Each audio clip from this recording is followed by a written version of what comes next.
Welcome to SR7 TV news bulletin. ముందుగా headlines. High court న్యాయమూర్తుల ప్రమాణ స్వీకారం.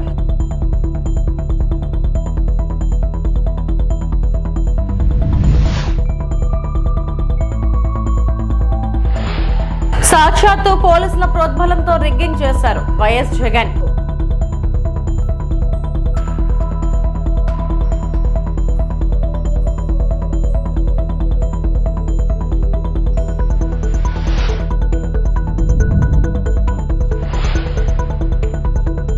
ఈసీ డ్రామా, పులివెందులలో రీపోలింగ్ బహిష్కరిస్తున్నాం MP Avinash Reddy.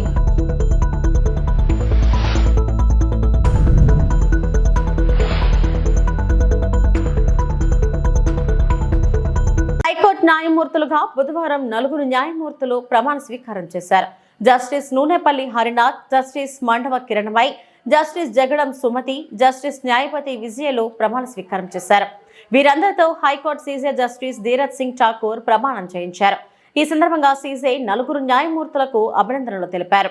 Honourable Shri justice Harinath Nunepalli, honourable Shrimati justice Kiranmayi Mandava alias Kiranmayi Kanaparthi, honourable Shrimati justice Sumathi Jagadam and honourable Shri justice Nyayapathi Vijay, additional judges of the Andhra Pradesh high court to be judges of this high court.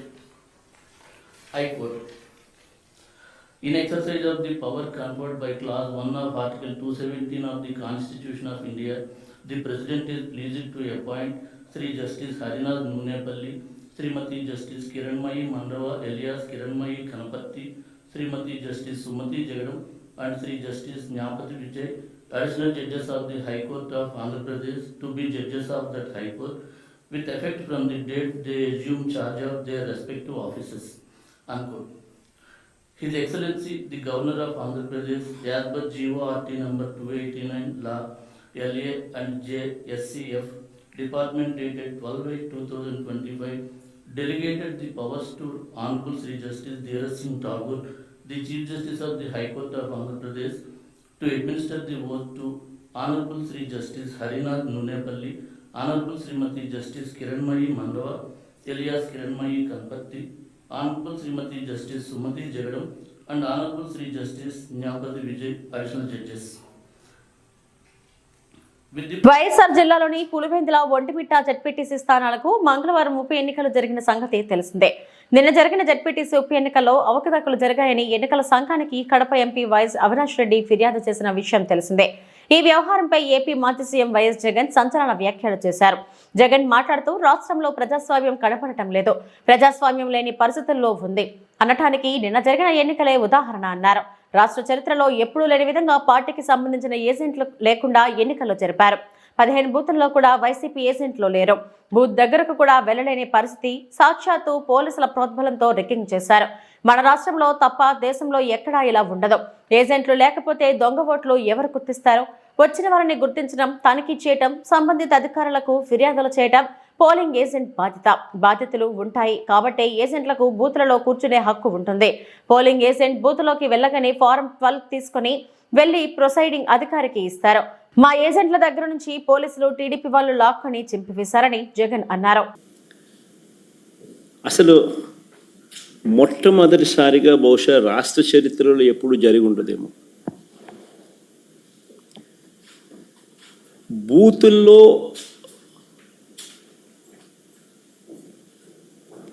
పార్టీకి సంబంధించిన agent లేకుండా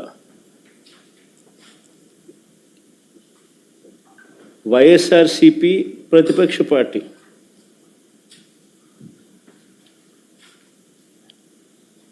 పులివెందుల రూరల్లో జరిగిన జెడ్పీటీసీ స్థానానికి జరిగిన ఎన్నికల్లో 15 బూతుల్లో ఉన్న 15 బూతులకు ఎన్నిక జరిగి రూరల్ మండలంలో 10,600 ఓట్లకు సంబంధించిన ఎన్నిక.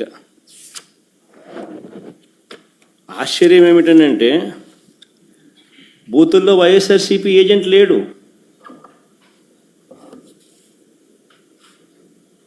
వైఎస్ఆర్సీపీకి సంబంధించిన ఏజెంట్ బూత్లో కూర్చోకుండా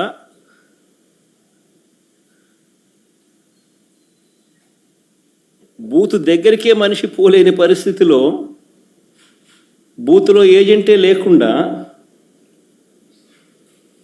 ఎన్నికలు రిగ్గింగ్ చేసినారు. సాక్షాత్తు పోలీసుల సమక్షంలో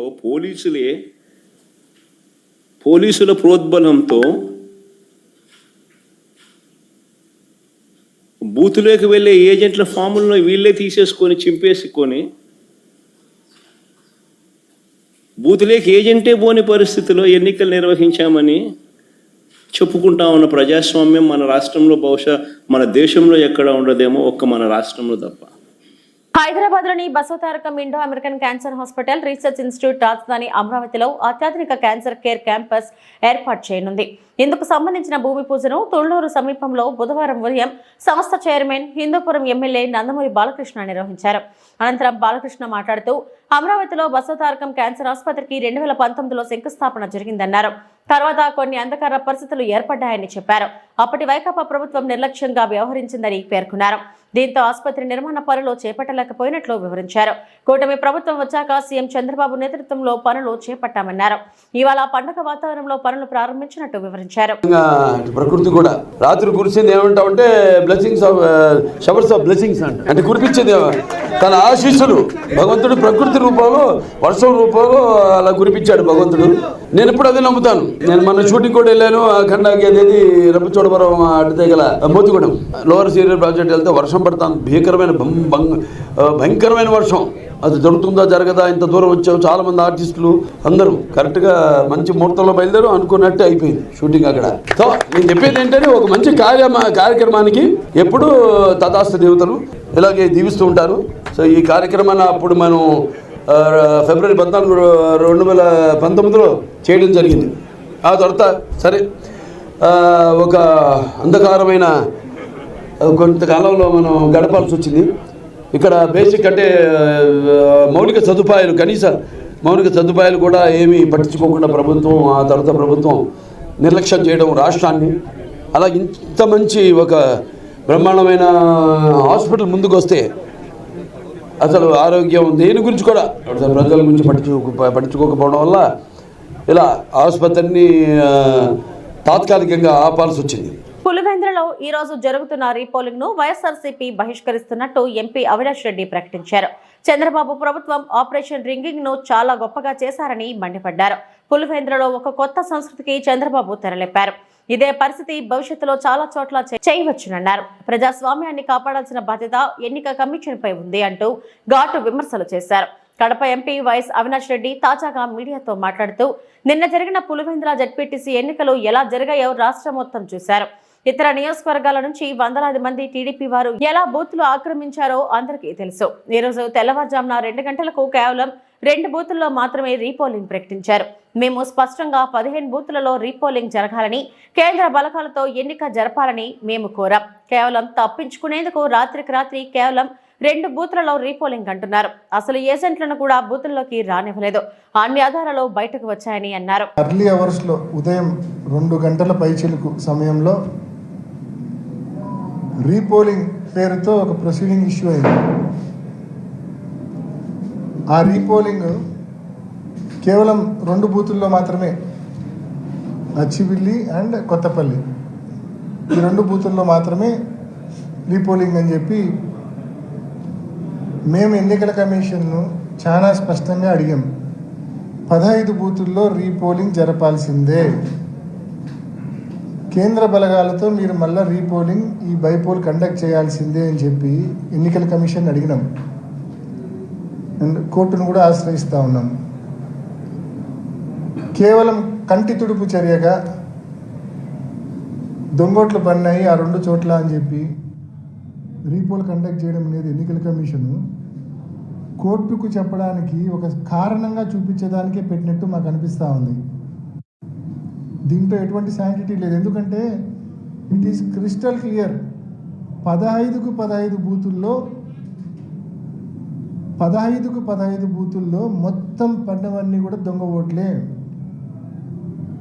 మా ఏజెంట్నే లోపలికి రానిలేదు. మందలు తెలుగుదేశం పార్టీ కార్యకర్తలు, అంత జిల్లా వ్యాప్తంగా ఉన్న కార్యకర్తలు అందరూ పులివెందుల మండలం మీద పడినారు. చిన్న మండలం 15 బూతుల మీద పడినారు. సో అన్ని బూతుల్లో ఈ మాదిరి దొంగోట్లు పడినప్పుడు నిన్న నలుపురెడ్డిపల్లె ఎన్ని ఆధారాలతో సహా, ఎర్రిపల్లె ఎన్ని ఆధారాలతో సహా బయటకు వచ్చినాయి. ఎర్రిపల్లెలో ఈ కమలాపురంలో లేచింది, నలుపురెడ్డిపల్లెలో జమ్మలమడుగులో లేచింది, ఆధారాలతో సహా బయటకు వచ్చినాయి. ఇంత క్రిస్టల్ క్లియర్గా ప్రూఫ్స్ ఉండగా మీరు కంటి తుడుపు చర్యగా కేవలం 2 బూతులతో పెడతా ఉన్నారంటే అసలు ఈ డ్రామా ఎందుకు మీరు చేస్తూ ఉన్నారనే ప్రశ్నలు కూడా తలెత్తుతూ ఉన్నాయి. బహుశా ఈ 2 బూతుల్లో దొంగోట్లు వేసేటప్పుడు ఆడవాళ్ళ పేరుతో కూడా మగవాళ్ళే దొంగోట్లు వేసేసి ఉంటారు. దాన్ని కవరప్ చేసుకోవడం కోసం ఈరోజు ఈ రీపోలింగ్ అనే డ్రామా ఏమన్నా తీసుకొచ్చారా? లేకుంటే వైఎస్ఆర్సీపీ కోర్టును ఆశ్రయిస్తామని చెప్పింది, కోర్టును ఆశ్రయిస్తే మనం చెప్పుకోవడానికి ఏదో ఒక కారణం ఉండాలి కదా అని చెప్పి ఈ రీపోలింగ్ డ్రామాకు తెరదీశారా? నిస్వార్థ పోరాటానికి నిలువెత్తు నిదర్శనం అల్లూరి సీతారామరాజు అని జనసేన పార్టీ ఉమ్మడి విశాఖ జిల్లా అధ్యక్షుడు, పెందుర్తి శాసనసభ్యుడు పంచకల్ల రమేష్ బాబు, మాజీ మంత్రి పసుపులెడ్డి బాలరాజులు అన్నారు. స్థానిక ప్రభుత్వ డిగ్రీ కళాశాల మైదానంలో స్వాతంత్ర సమరయోధుడు, అణగారిన వర్గాల ఆశాజ్యోతి, మన్యం విప్లవ వీరుడు అల్లూరి సీతారామరాజు విగ్రహ ప్రతిష్ఠ కార్యక్రమాన్ని కళాశాల ప్రిన్సిపాల్ డాక్టర్ ఎం విజయభారతి ఆధ్వర్యంలో మంగళవారం ఘనంగా నిర్వహించారు. ఈ కార్యక్రమానికి ముఖ్య అతిథులుగా విచ్చేసిన పంచకల రమేష్ బాబు ముందుగా స్థానిక గ్రామ దేవత ముత్యాలమ్మ అమ్మవారిని దర్శించుకున్నారు. అక్కడ నుండి డిగ్రీ కళాశాల విద్యార్థులతో కలిసి ర్యాలీగా కళాశాలకు చేరుకున్నారు. వారు కళాశాల వద్ద ఏర్పాటు చేసిన మన్యం వీరుడు అల్లూరి సీతారామరాజు నిలువెత్తు విగ్రహాన్ని ఆవిష్కరించారు. ఈ సందర్భంగా ఏర్పాటు చేసిన సమావేశంలో వారు మాట్లాడారు. రోడ్డుకు అడ్డంగా కానీ రోడ్డు మధ్యలో కానీ ప్రతి ఊర్లో కూడా చాలా కొన్ని వేల విగ్రహాలు ఎవరెవరియో పెట్టేస్తా ఉన్నారు. వివాదాలు జోలికి పోదలుచుకోలేదు, కానీ ఇలాంటి మహానుభావుడు విగ్రహాలు ఏ ప్రాంతంలో అయితే ఆయన పోరాటాలు చేశాడు, ఏ ప్రాంత ప్రజల కోసం అయితే జీవితాన్ని త్యాగం చేశారు, ఆయనకి మంచి కుటుంబం ఉంది, ఆయనకి కూడా బాగా బతికే ఆలోచన స్వార్థం ఉండుంటే అణగారిన వర్గాల ప్రజల కోసం కానీ ఈ ప్రాంతంలో ఆ బ్రిటిష్ వాళ్ళ అరాచకాలు అణచటంలో పోరాటం చేయాలని చెప్పి ఏ స్వార్థంతో వీళ్ళందరూ పోరాటాలు చేశారో మనకు తెలుసు. నిస్వార్థంగా ఏది ఆశించకుండా వీళ్ళందరూ పోరాటాలు చేసిన వాళ్ళు పదవులు ఆశించాల, కేవలం బానిస సంఖ్యల నుంచి మనం విముక్తం చేయాలన్న సింగిల్ పాయింట్ ఎజెండాతో ఫైట్ చేసిన నాయకులు వీళ్ళంతా కూడా. మరి అలాంటి నాయకుల్ని స్ఫూర్తిగా తీసుకుంటే చక్కగా 4 మాటలు చెప్తే పిల్లల్లో ఈ ఏజ్ అనేది పిల్లలకి ఎలాంటిదంటే మనం వదిలిన బాణంలాగా దూసుకుపోయే వయసు, మనం ఎలా మలిస్తే అలా మలిచే వయసు ఇది. ఆ పిల్లలకి దేశభక్తి మీద కానీ అలాంటి నాయకుల గొప్పతనం మీద కానీ ప్రతిరోజు కూడా ఎంతో కొంత మీరు వాళ్ళకు స్ఫూర్తిదాయకమైన పద్ధతిలో లెసన్ ఇవ్వాలని చెప్పి మనస్ఫూర్తిగా కోరుకుంటూ, అప్పుడే ఈ విగ్రహం ఇక్కడ పెట్టిన దానికి మనందరికీ కూడా ఒక దానికి న్యాయం చేసిన వ్యక్తిని అవుతాం. మరి ఇలాంటి మంచి కార్యక్రమాలు ముందుగా అయితే అసలు యాక్చువల్గా ఈరోజు చాలా ఇబ్బందికరమైన పరిస్థితి రావటానికి, ఎట్టి పరిస్థితుల్లో రావాలి, ఎందుకంటే ఇలాంటి గౌరవప్రదమైన వ్యక్తుల విగ్రహం ఓపెన్ చేసే అదృష్టం నాకు కలగజేశారు. కాబట్టి మరొకసారి మీరందరికీ మళ్ళీ ధన్యవాదాలు తెలియజేస్తూ, మరి రమణ గారు మంచి కార్యక్రమానికి మీరు డొనేట్ చేశారు. ఏపీలో ఫ్రీ బస్ పథకం ప్రారంభానికి ముందే తిరగబడ్డ ఆటో డ్రైవర్లు ఆటోల్లో పెట్రోల్ లేదా డీజిల్ కొట్టించి నెలకు 26,000 ఇస్తే తాము రోజుకు 8 గంటలు ఆటో నడిపి మహిళలను ఫ్రీగా దించుతామని ఆటో డ్రైవర్ల డిమాండ్. ఫ్రీ బస్సు పథకం వల్ల తాము రోడ్డున పడతామని కాకినాడ పట్టణంలో నిరసన ర్యాలీ చేపట్టిన ఆటో డ్రైవర్లు. ఉచిత బస్సు ప్రయాణం పథకం ప్రవేశపెట్టింది. ఈ పథకం వల్ల ఆటో కార్మికుల జీవన భద్రత ఇబ్బందుల్లో పడుతుంది. కాబట్టి ఆటో డ్రైవర్స్ జీవన భద్రత కోసం ఈరోజు కాకినాడ జిల్లా కలెక్టర్ వారికి వినతిపత్రం ఇవ్వడానికి సిద్ధమయ్యాం.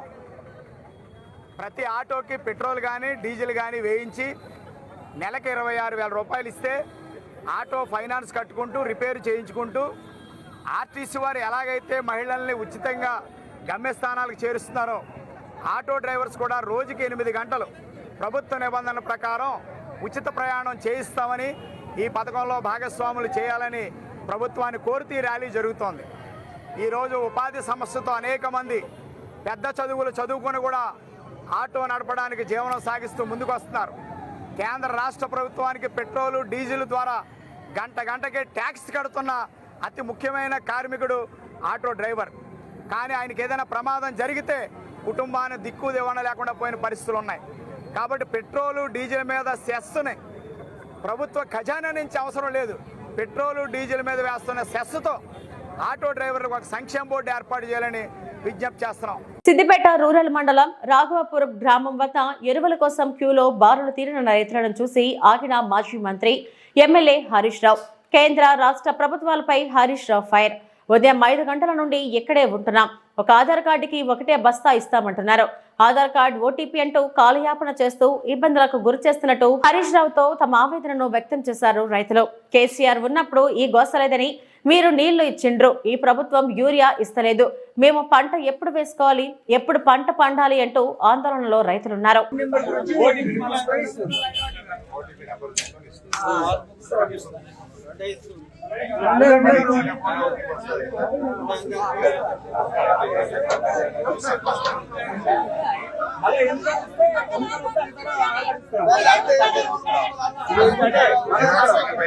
ఎండాకాలంలో తెచ్చి స్టాక్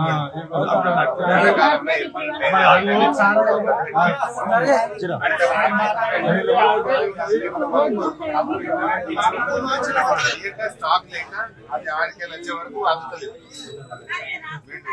ముందు ఉన్న పద్ధతే, కొత్త పద్ధతే కాదు. ఎక్కడ చేసినట్టు తెచ్చిపెట్టి మనకి సార్ ఏం చేసినట్టు వెనకాల తెచ్చిపెట్టింది.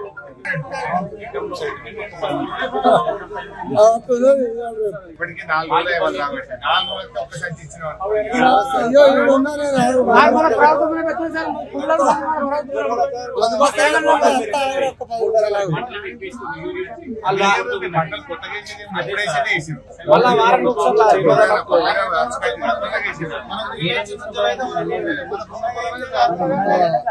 ఏమో వచ్చేదాకా ఇయ్యక ఆయనకి కల్పన ఫోన్ ముద్ర గుద్దాలన్నట ఇవ్వాలన్నట ఎవరాట ఇవ్వాలి.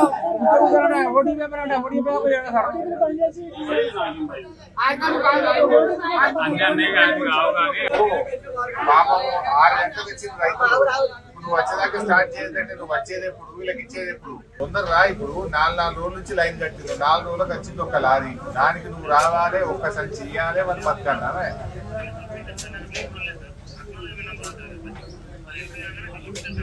మరి పిల్లలు ఏమంటున్నారు, నువ్వు వచ్చేదాకా ఇచ్చలేదంటు. స్టార్ట్ చేయండి, తొందరగా స్టార్ట్ చేస్తే మరి ఇచ్చేస్తే 2 సంవత్సరాలు ఇస్తే పోతారు కదా.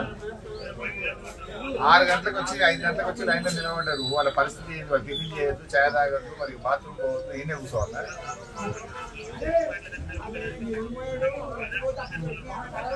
తొందరగా వచ్చి స్టార్ట్ చేయి. 4 లారీలు ఎక్కువ తెప్పి అదే ఏం సతాయించుడు, ఏంది జనాలు సాగుకుంటారు.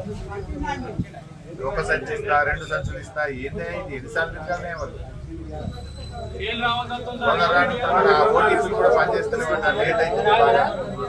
ఒక బాధ్యతాయుతమైన మంత్రి పదవిలో ఉండి క్షుద్ర పూజలు ఉన్నాయని మంత్రి కోమటిరెడ్డి వెంకటరెడ్డి ప్రచారం చేయడం నేరం. నమ్మించే పనిచేసిన వెంకటరెడ్డి నేరస్తుడే. అందుకే కోమటిరెడ్డి వెంకటరెడ్డి ఉండాల్సింది జైలులో, మంత్రివర్గంలో కాదని మాజీ మంత్రి ఎమ్మెల్యే జగదీష్ రెడ్డి అన్నారు. క్షుద్ర పూజలు ఉన్నాయని చెప్పడం, ప్రజల్ని నమ్మించే పని చేసిన కోమటిరెడ్డి వెంకటరెడ్డి కూడా నేరస్తుడే. ఆయన పైన చట్టరీత్యా చర్యలు తీసుకోవాలి. ఆయన మంత్రివర్గంలో ఉండే అర్హత కూడా లేదు. ఇటువంటి క్షుద్ర పూజల్ని నమ్మే వాళ్ళు, ప్రచారం చేసే వాళ్ళు, ప్రజల్లో అపోహలు కల్పించే వాళ్లకు తప్పకుండా వీళ్ళు ఉండాల్సింది జైల్లో తప్ప మంత్రివర్గంలో కాదు. ఆయన ఉండాల్సింది జైల్లో తప్ప మంత్రివర్గంలో కాదు. మీ ఇంట్లో కూడా ఆచరించడానికి లేదు క్షుద్ర పూజల్ని. ఎవరింట్లో వాళ్ళు కూడా ఆచరించడానికి వీలు లేదు. అవి లేని మహిమలు ఉన్నాయి అని చెప్పి ప్రచారం చేసే హక్కు ఎవరికి కూడా లేదు. అది సమాజంలో ఒక చెడు పొగడల్ని తీసుకొచ్చే సంప్రదాయం. గతంలో మనం చూసినాం. మనం 1-2 నెలలకు ఒక వార్తను వినేది. గతంలో ఈ క్షుద్ర పూజలు చేసిరన్న వాళ్ళను ఊరంతా కలిసి చంపేసిరని రకరకాలుగా. మరి కోమటిరెడ్డి వెంకటరెడ్డి కూడా ఇవాళ అటువంటి జరిగినాయి అని తెలిస్తే మంత్రిగా అదేందో బయట పెట్టడం నీ బాధ్యత. లేదు అవి ఉన్నాయి, దాని వల్లనే అక్కడ ఏదో జరిగింది అని కనుక నువ్వు చెప్పింది ఏదైతే ఉందో ఇది పూర్తిగా శిక్షార్హమైన నేరము. కాబట్టి నేను వెంటనే డిమాండ్ చేస్తా ఉన్నా ముఖ్యమంత్రిని, కోమటిరెడ్డి వెంకటరెడ్డి తన వ్యాఖ్యల్ని ఉపసంహరించుకుంటాడా, ఎటువంటివి లేవు, రుద్ర పూజలు ఉండవు అని చెప్పి చెప్తాడా, లేదా మంత్రివర్గం నుంచి తీసేస్తారా ముఖ్యమంత్రి నిర్ణయించుకోవాలి. తను ఎన్నికల సామాగ్రిలా వాడుకున్నది కాంగ్రెస్ ఇచ్చిన హామీలపై నిరుద్యోగులు గాంధీ భవన్ కు వెళ్తే సంఘ విద్రోహ శక్తుల్లా వారిని ఈడ్చుకుంటూ వెళ్లి అరెస్టు చేయడం దుర్మార్గం. దీనిని బీఆర్ఎస్ పార్టీ తీవ్రంగా ఖండిస్తుంది. రాజకీయ నిరుద్యోగులకు ఉద్యోగాలు రాకనే అసలు నిరుద్యోగులను వదిలేశారని బీఆర్ఎస్ నాయకులు ఏనుగుల రాకేష్ రెడ్డి అన్నారు. ఆ చేతులకే ఈరోజు కాంగ్రెస్ ప్రభుత్వం సంఖ్యలు వేస్తా ఉన్నది. ఇది చాలా దుర్మార్గం, దురదృష్టకరం. ఇది ఓడెక్కదాకా ఓడమల్లన్నా, ఓడదిగినాక బోడమల్లన్న చందంగా ఈరోజు కాంగ్రెస్ పార్టీ ప్రభుత్వం వివరించడం ఇది చాలా వింతగా ఉన్నది. మీకు 2 లక్షల ఉద్యోగాలు ఇస్తాం, అది చేస్తాం, ఇది చేస్తామని నమ్మవలికి యాత్రలు చేయించుకొని తీరా అధికారానికి వచ్చిన తర్వాత ఈరోజు వాళ్ళను విస్మరించడం చాలా దురదృష్టకరం. ఇచ్చిన హామీల గురించి, మా సమస్యల గురించి విన్నవించుకోవడానికి మేము గాంధీ భవన్కి వస్తున్నామని చెప్పి నిరుద్యోగులు గాంధేయ మార్గంలో ఈరోజు గాంధీ భవన్ వైపు వెళ్తా ఉంటే గేట్ల దగ్గర దొరకబట్టుకొని ఈరోజు గొరగొర గుంజుకుంటా పోయి, ఈడ్చుకుంటా పోయి ఈరోజు జీబులు ఎక్కించి, వ్యాన్లు ఎక్కించి వాళ్ళను ఏదో సంఘ విద్రోహ శక్తుల్లాగా వాళ్ళను ట్రీట్ చేయడము, వాళ్ళని అరెస్ట్ చేయడము, అక్రమ కేసులు పెట్టడము ఇది చాలా దుర్మార్గం. దీన్ని బీఆర్ఎస్ పార్టీ తీవ్రంగా ఖండిస్తూ ఉన్నది. రాజకీయ నిరుద్యోగులకు ఉద్యోగాలు రాగానే అసలు నిరుద్యోగులను ఈరోజు గాలికి వదిలేసి వాళ్ళు చేసిన తప్పేంది? మీ పార్టీకి ప్రచారం చేయడమే తప్ప, మీ కరపత్రాలను పంచడమే తప్ప, మీ యాత్రలకు ప్లానింగ్ చేయడమే తప్ప ఏం తప్పు చేసిందని చెప్పి ఈరోజు వాళ్ళని అరెస్ట్ చేసిందో కాంగ్రెస్ పార్టీ ప్రభుత్వం చెప్పాల్సిందిగా ఈ సందర్భంగా మేము డిమాండ్ చేస్తా ఉన్నాం. యూరియా సరఫరా చేయలేక చేతులెత్తేసిన రైతు ద్రోహి రేవంత్ సర్కార్. కాంగ్రెస్ ప్రభుత్వం అసమర్థత నిర్లక్ష్యంతో సిద్దిపేట జిల్లా గజ్వేల్ ప్రాథమిక సహకార సంఘం వద్ద యూరియా కోసం ఉదయం నుండే బారులు తీరిన రైతులు పడిగాపులో. నో స్టాక్ అని బోర్డు పెట్టడంతో తీవ్ర ఆందోళనలో రైతన్నలు. రైతు వ్యతిరేక కాంగ్రెస్ అంటేనే కరెంటు కోతలు, ఎరువులు కొరతలు.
ఇవి ఇప్పటివరకు నా బులెటిన్ అప్డేట్స్. నమస్తే.